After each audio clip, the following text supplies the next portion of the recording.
এটা শাড়িটার blouse piece, আর এইটা হচ্ছে আপনার শাড়িটা।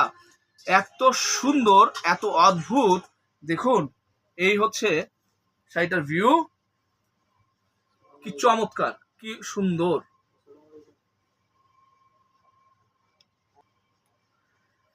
দেখেন কি চমৎকার, কি সুন্দর একটা শাড়ি, অদ্ভুত সুন্দর একটা শাড়ি। যারা এরকম ফুললি জরির কাজের শাড়ি চান, শাড়িটা আপনারা নিয়ে নিতে পারেন। একদমই একদমই ব্যতিক্রম ডিজাইনের শাড়ি, এবং এই শাড়িগুলি বুনতে আপনার 3-3.5 মাস, ক্ষেত্র বিশেষ 6 মাসও সময় লেগে যায়। হ্যাঁ, এটা আমি বললাম বানাইতে, তাঁতি বানাইতে বসলো, এবং এটা খুব দ্রুত দিলে 3 থেকে 3.5 মাস সময় লাগে, এবং রেগুলার সময় যদি বানায় তো 6 মাস সময় লাগে। এত এত এত সময় লাগে শাড়িটা। এটা টোটালি একটা আপনার কটন মেড ঢাকাই জামদানি শাড়ি, প্লাস এখানে ফুললি ফুল জরির কাজ দেওয়া আছে, গোল্ডেন সিলভার কপার জরির কাজ দেওয়া আছে। একদমই এক্সক্লুসিভ ক্যাটাগরির একটা ঢাকাই জামদানি শাড়ি, এবং আমি আপনাদেরকে সাজেস্ট অথবা রিকমেন্ড দুইটাই বলতে পারেন শাড়িটা নেওয়ার জন্য করব।